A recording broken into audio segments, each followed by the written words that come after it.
Fala pessoal, tudo bem? Professor Carlos, vamos para mais uma aula de física.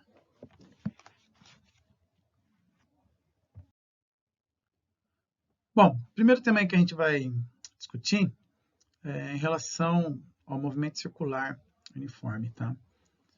Então, o movimento circular, ele tem algumas especialidades, né? Algumas coisas que a gente precisa, em alguns momentos, até fazer alguma comparação com o movimento retilíneo, né? Então, vamos ver esses conceitos.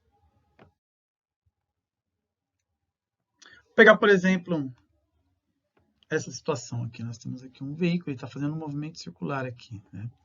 A trajetória, vocês podem ver que é em torno do círculo, né? E aí, o que vocês têm que ficar atento? Que conforme muda o tamanho do raio, muda a trajetória. Se for um raio bem grande, fazer uma curvona, né? E aí a trajetória fica maior. Se for um raio pequenininho, vou fazer uma curvinha pequenininha. E aí a trajetória vai ser pequena. Então, um raio grande, uma curvona, né? Um raio pequenininho, uma curvinha, né? E aí a trajetória muda. Outra coisa que você tem que ficar atento é em relação aí à direção da velocidade, né? A direção da velocidade ela é tangencialmente ao círculo. O que é tangencialmente? É como se fosse uma reta encostada na curva. Então aqui nós temos essa retinha aqui, ó. Ela passa aqui beirando, ó. Qualquer posição que ele tiver, ó, vai ser sempre isso, ó. Aqui também, ó. Passou beirando, passou beirando. Então isso daqui, ó, é a tangência. Ok, pessoas? Tranquilo, né? Quando a gente compara a velocidade retilínea com a angular, nós temos aqui a velocidade escalar, o espaço percorrido em um determinado tempo. O que você tem que tomar cuidado é com os valores, né? Então aqui ele põe esse delta aqui, está dizendo que houve uma variação. Então vamos supor que eu saí do 201 e fui até o 401, eu percorri 200. Então sempre é final menos inicial. E o tempo é a mesma coisa. Vamos supor que eu comecei a contar a partir de 1 hora e parei de contar 3 horas, o total é 2 horas. 3 menos 1, 2.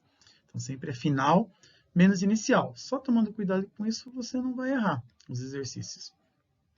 Em relação à velocidade angular, aqui ele faz assim, o deslocamento é o ângulo, né? É o ângulo, aqui no caso, ele não utiliza grau, ele usa radiano, né? Então, tomando cuidado assim, é o deslocamento em ângulo em função do tempo. Então, como se fosse, ó, o ângulo é uma boquinha de jacaré, né? Tá assim e faz assim, né?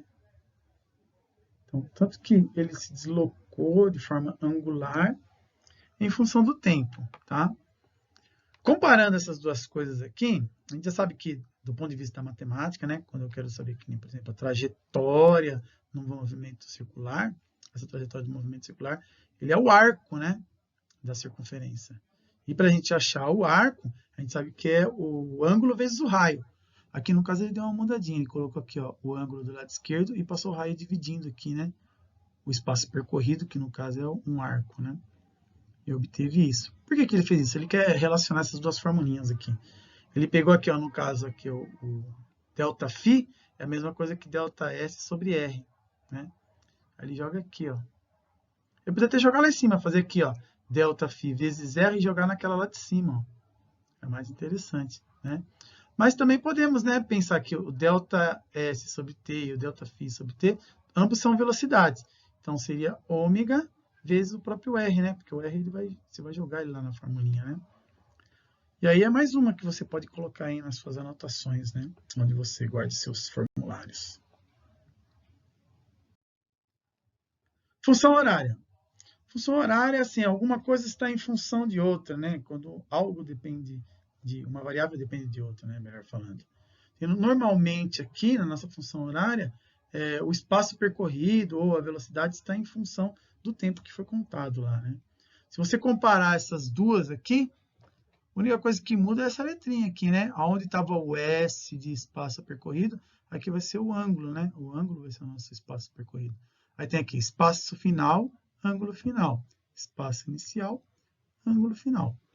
Velocidade escalar, trocou por velocidade angular. Então, pode ver que ela é muito semelhante, né?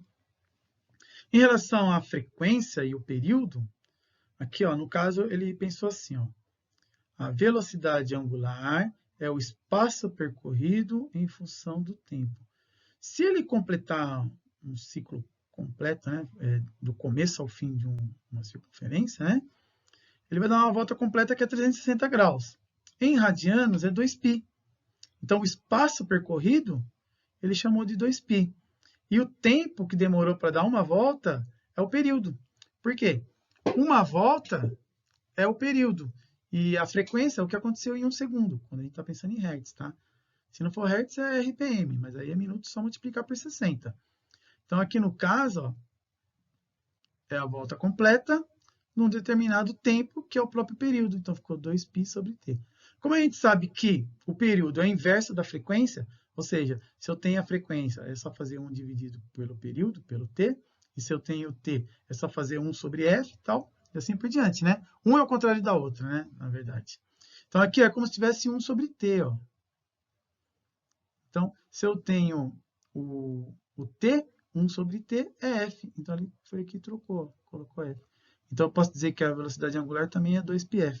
Ou é 2π sobre t, ou é 2πf. Mas aí também é só você guardar aí nos seus formulários. Temos uns exercícios aqui. Vamos fazer esse exercício? Anemômetros são instrumentos usados para medir a velocidade do vento. A sua construção mais conhecida é a proposta por Robinson, em 1846, que consiste em um rotor com 4 conchas hemisféricas presas por hastes conforme a figura abaixo. Em um anemômetro de Robinson ideal, a velocidade do vento é dada pela velocidade linear das conchas. Um anemômetro em que a distância entre as conchas e o centro de rotação é um raio de 25 centímetros, né? Em um dia cuja velocidade do vento é 18 km por hora, teria uma frequência de rotação de... Aí das alternativas aqui, estão todas em RPM, né? E ele pede para considerar o π aproximadamente 3. Na verdade, vamos colocar 3 nos nossos cálculos aqui. Então, vamos lá. Vamos ver o que ele deu para a gente. Ele deu o raio. Então, o raio, ele deu 25 centímetros. Só que a gente sabe que tem que usar em metro, né? Como 1 metro tem 100 centímetros, aqui é 25 dividido por 100. Que vai dar 0,25 metro. O que mais que ele deu? A velocidade. A velocidade que ele deu é 18 km por hora. E também a gente já sabe que vai ter que usar metros por segundo, né? Para transformar km por hora em metros por segundo, é só dividir por 3,6. Então, 18 dividido por 3,6 vai me dar a velocidade em metros por segundo, que vai dar 5 metros por segundo. Maravilha! Agora, como é que eu faço para achar a frequência? Na frequência é o f. Né? A gente sabe que tem uma formulinha lá que a velocidade angular é a 2πf. Mas eu não tenho a velocidade angular. Então, vamos pegar a velocidade escalar aqui, ó, e utilizar aquela formulinha que relaciona a velocidade angular com a velocidade escalar, que é essa daqui, ó.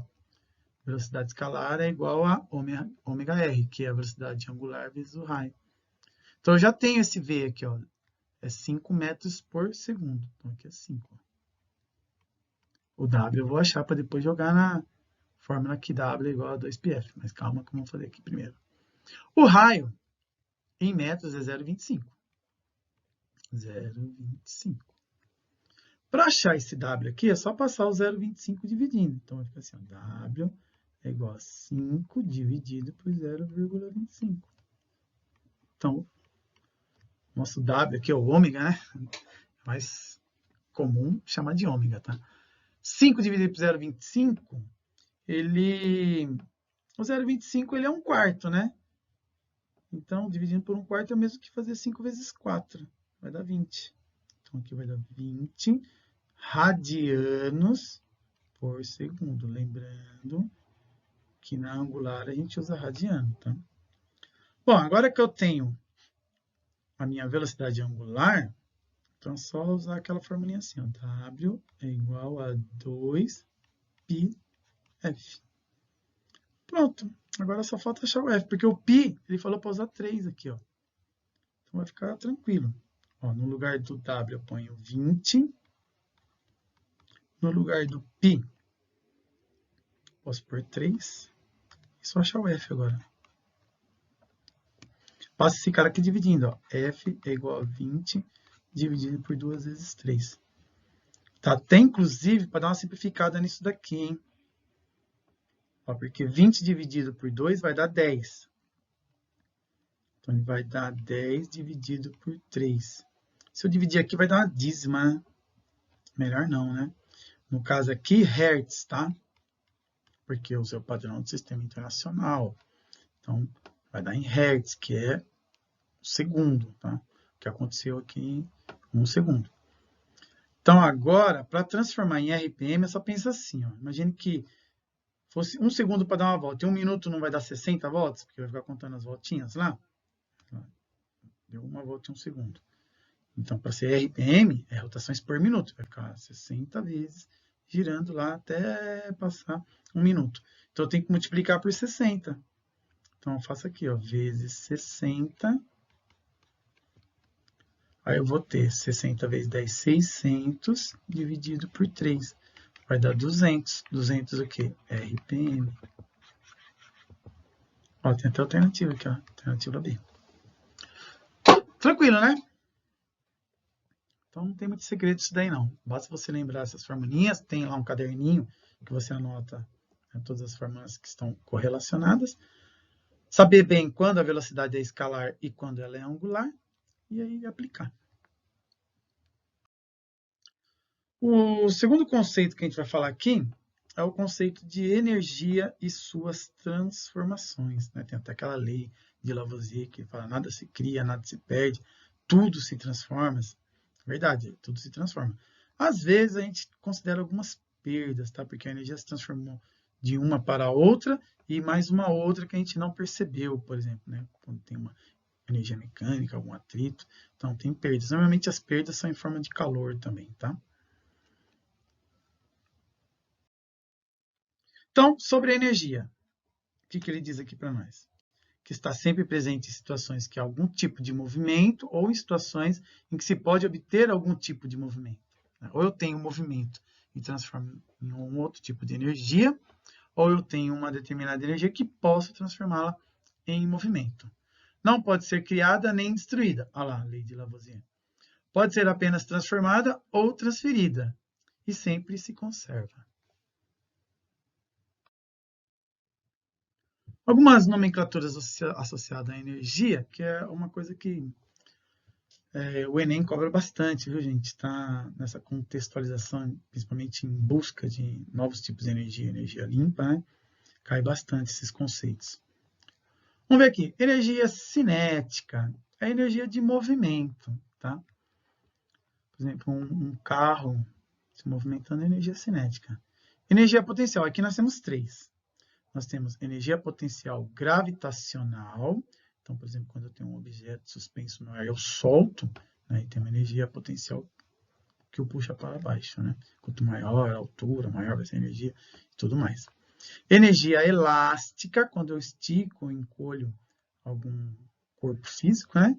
E a energia potencial elétrica, que é o famoso lá 110, 220 volts, né? Que o pessoal chama de DDP, né? Diferença de potencial. Então, tem um potencial elétrico. Energia térmica, energia que envolve calores, tá? Energia elétrica, já conversamos aqui, mas basicamente que envolve o movimento dos elétrons, né? Corrente elétrica e tudo mais. Energia luminosa, que envolve luz. E energia nuclear, né? Que é do núcleo dos átomos. Né? Especialmente aí quando você vai fazer esse tipo de gerar esse tipo de energia, né? Normalmente são elementos radioativos, né? Usinas de transformação de energia, obtenção de eletricidade. Tipo de usina: hidrelétrica. Qual que é a principal transformação? Ela é potencial gravitacional, mecânica e elétrica, né? Se você for ver a nossa geração aqui no país, né? Em grande parte é hidrelétrica, por isso que quando chove pouco, compromete aí o fornecimento da energia elétrica, porque eu preciso que as quedas d'água sejam em um volume bem grande para poder movimentar as pás dos geradores de energia elétrica. Termoelétrica é a energia térmica em elétrica, que envolve algum aquecimento de água, né? Esse aquecimento de água vai fazer movimentar aí as pás dos geradores. Eólica. Aqui no caso ele considera a eólica cinética, o vento está em movimento, né? E ele gira também aquelas hélices, né? E aí acaba gerando energia elétrica também. Energia nuclear, né? A nuclear da fusão e da fissão de átomos, normalmente são radioativos, tem que se manter isolado, né? E aí há um aquecimento, né? E esse aquecimento também gera o movimento das pás lá dos geradores. Geotérmica. Geotérmica é a energia térmica da própria Terra, né? Porque geo é geo do planeta, da Terra, né? Então, dentro, né, nas profundezas da Terra, conforme você vai cavando, vai aquecendo. E essa energia pode ser utilizada para gerar energia elétrica. E fotovoltaica, né? É quando eu uso a energia luminosa, no caso a energia solar, e consigo converter em energia elétrica. Nós temos aí um exercício para a gente decifrar, o do Enem, ó, sempre nessa contextualização do uso da energia. Vamos ler. Deseja-se instalar uma estação de geração de energia elétrica em um município localizado no interior de um pequeno vale cercado de altas montanhas e difícil acesso. A cidade é cruzada por um rio que é fonte de água para consumo, irrigação das lavouras e de subsistência e pesca. Na região, que possui pequena extensão territorial, a incidência solar é alta o ano todo. A estação em questão irá abastecer apenas o município apresentado. Qual forma de obtenção de energia, entre os apresentados, é a mais indicada para ser implantada nesse município de modo a causar o menor impacto ambiental? Está vendo que existe também aí uma preocupação com o meio ambiente? Então vamos ver as alternativas. A. Termoelétrica, pois é possível utilizar a água do rio no sistema de refrigeração. Bom, nesse caso aqui, essa alternativa é falsa. Por quê? Ele fala que a água ela é usada para consumo, irrigação das lavouras e a pesca. Então, não é próprio para você fazer um represamento, né? Para você poder utilizar essa água aí. Então, nesse caso aqui, ó, você vai aquecer a água e aí vai prejudicar toda a forma como eles se utilizam, né? Então, essa é falsa. Eólica, pois a geografia do local é própria para a captação desse tipo de energia. Também é outra alternativa que é falsa. Ele não cita também a velocidade do vento aqui, e também ele é cercado de altas montanhas, que impede também a passagem dos ventos. Nuclear, pois o modo de resfriamento de seus sistemas não afetaria a população. Pô, se ele está falando aqui, ó, que ele quer que seja de uma forma que não cause muito impacto no ambiente, né? A nuclear provocaria isso, né? Então, falso. Fotovoltaica, pois é possível aproveitar a energia solar que chega à superfície local. Essa me parece ser a mais correta. Vamos ver a última alternativa. Hidrelétrica, pois o rio que corta o município é suficiente para abastecer a usina hidrelétrica. Não, né? O rio ele é usado para consumo, irrigação das lavouras e pesca. Então, não tem altos volumes de água, né, para você represar. Até as represas grandes sofrem, né, quando não chove, né? Imagine uma situação nessa onde o rio é pequeno. Então está mais para D mesmo, a D que é considerada correta. Porque ele fala, a incidência solar é alta o ano todo. Ó. Só isso daqui já dava para dar uma ideia de como seria a resposta. Ok, então é um exercício que envolve bastante interpretação, né? É isso. Tudo bem, pessoas? Depois eu vou passar uma listinha de exercícios. Espero que vocês consigam tirar uma boa nota aí na prova, tá? Um abraço e até a próxima.